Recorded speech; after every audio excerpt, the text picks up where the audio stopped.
Gretchen Whitmer. Gretchen Esther Whitmer, born August 23, 1971, is an American politician serving as the 49th governor of Michigan since 2019. A member of the Democratic Party, she served in the Michigan House of Representatives from 2001 to 2006 and in the Michigan Senate from 2006 to 2015. Whitmer was born and raised in Michigan. She is a graduate of Forest Hills Central High School near Grand Rapids, Michigan State University, and the Michigan State University College of Law. She ran unsuccessfully for the State House in the 1990s before being elected in 2000. In 2006 she became a state senator, a position she kept until term limits forced her to step down in 2015. She was the Senate's first female Democratic leader from 2011 to 2015. In 2013, Whitmer gained national attention for a floor speech during a debate on abortion in which she shared her experience of being sexually assaulted. For 6 months in 2016, she was the county prosecutor for Ingham County. Whitmer was elected governor in the 2018 gubernatorial election, defeating Republican Attorney General Bill Scoot. As governor, Whitmer has focused on healthcare and infrastructure. In February 2020, she was selected to give the Democratic response to President Donald Trump's 2020 State of the Union address. Early life and education. Gretchen Whitmer was born in 1971 in Lansing, Michigan and is the eldest of 3 children of Sharon H. Sherry Reisig and Richard Whitmer, who were both attorneys. Her father was head of the State Department of Commerce under Governor William Milliken and was the president and CEO of Blue Cross Blue Shield of Michigan between 1988 and 2006. Whitmer's mother worked as an assistant attorney general under Michigan Attorney General Frank Kelly. Her parents divorced when she was 10 years old. She and her siblings moved with their mother to Grand Rapids. Her father traveled from his home in Detroit to visit the family at least once a week. After graduation from Forest Hills Central High School, just outside Grand Rapids, Whitmer earned a BA degree in communications from Michigan State University in 1993 and a Juris Doctor from Detroit College of Law at Michigan State University in 1998. State Legislature. House of Representatives. Whitmer originally ran for the Michigan House of Representatives in the 1990s but was unsuccessful. In 2000, she tried again and was elected to represent the 23rd Legislative District. She was re-elected in 2002 and 2004. State Senate. In March 2006, Whitmer won a special election to the Michigan State Senate, replacing Virg Bernero, who had been elected mayor of Lansing in November 2005. She was elected to a full term in November, and re-elected in 2010. In 2011, Whitmer's Democratic colleagues unanimously chose her to be the Senate Democratic leader, making her the first woman to lead a party caucus in the Senate. Due to term limits, Whitmer was unable to run for re-election in 2014 and left office in 2015. In 2013, she received national recognition when she discussed her experience of being sexually assaulted. She told the story during a debate about abortion rights, particularly for victims of rape, arguing victims should be allowed to terminate pregnancies that result from rape. Ingham County Prosecutor.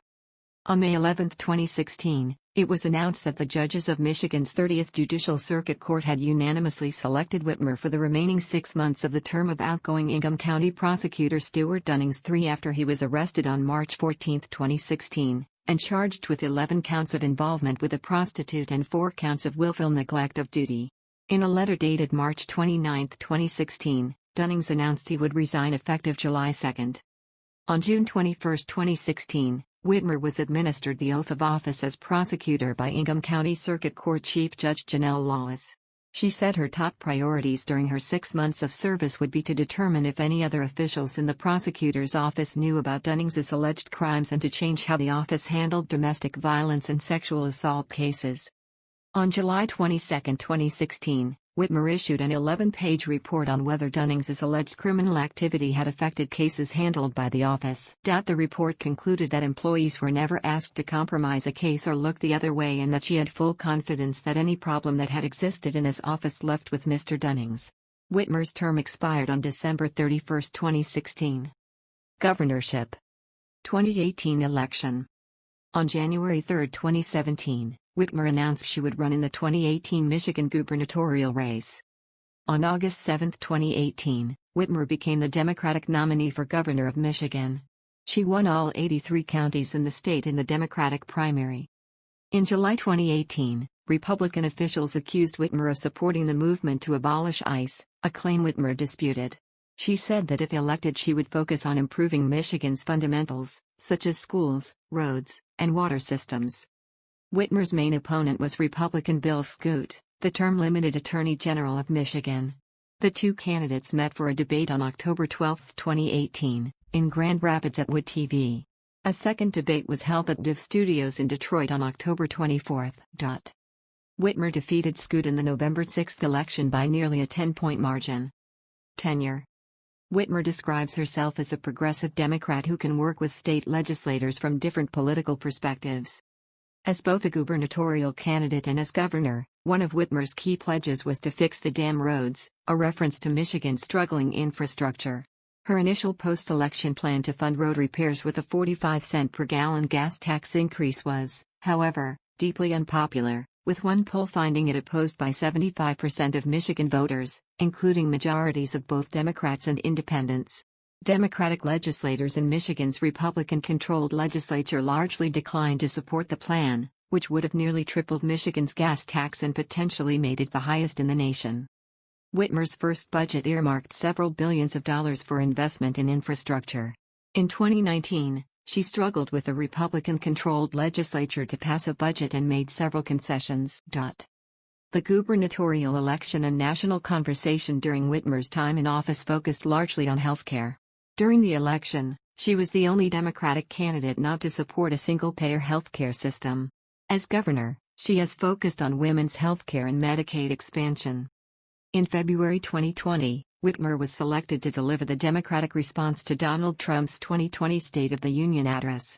Michigan is considered a swing state in the 2020 presidential election, and it was speculated that Democrats hoped selecting Whitmer would bolster their chance of winning the state.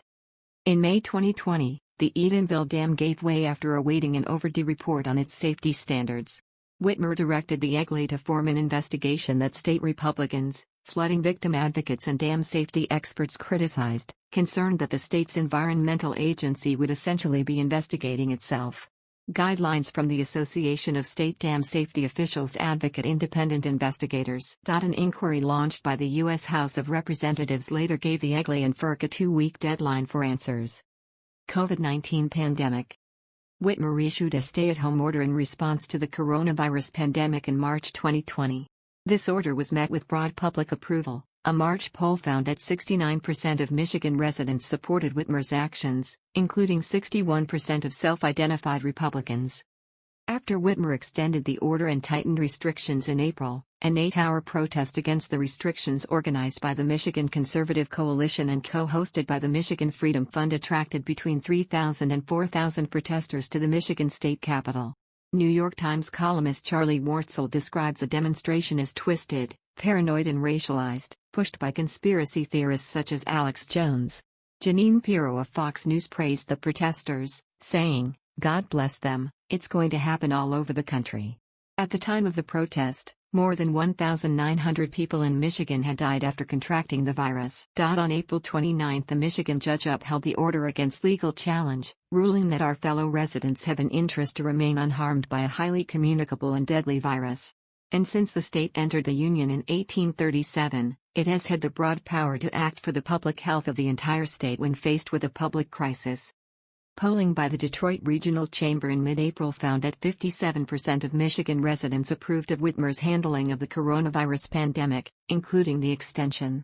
The family of the first child to die of coronavirus in Michigan expressed support for Whitmer's decision to extend the stay-at-home order on the grounds that social distancing would save lives. Lavondria Herbert, the child's mother, said, "I want to say thank you to the governor for making people go home." Electoral history. Political positions. Education. Whitmer would like to phase in full-day universal pre-K for 4-year-olds in Michigan. She would eliminate Michigan's current third-grade read or flunk policy, which she has said penalizes students who have been failed by the education system, and would instead work to improve their reading skills. She proposes that all high school students be offered 2 years of debt-free higher education, either college or post-secondary training for skilled trades. Health care. Whitmer has said she would fight Republican efforts to take away protections for patients with pre-existing conditions. In the state Senate, Whitmer successfully worked to expand Medicaid coverage in the state. She has spoken against single-payer healthcare as unrealistic. She has stated she would work to lower the cost of prescription drugs and would get rid of Shite's drug immunity law, which she believes protects drug companies from legal trouble if their drugs harm or kill people. Taxation. In March 2019, Whitmer proposed increasing the gasoline tax 45 cents per gallon to fund road repairs. If it is enacted, Michigan will have the highest fuel tax in the United States. Personal life. Whitmer has 2 children with her first husband, Gary Shrewsbury. The couple divorced, and in 2011 she married dentist Mark P. Mallory, who has 3 children from his previous marriage. Whitmer and Mallory live in East Lansing, Michigan, with her 2 daughters and his 3 sons. Michigan, with her 2 daughters and his 3 sons.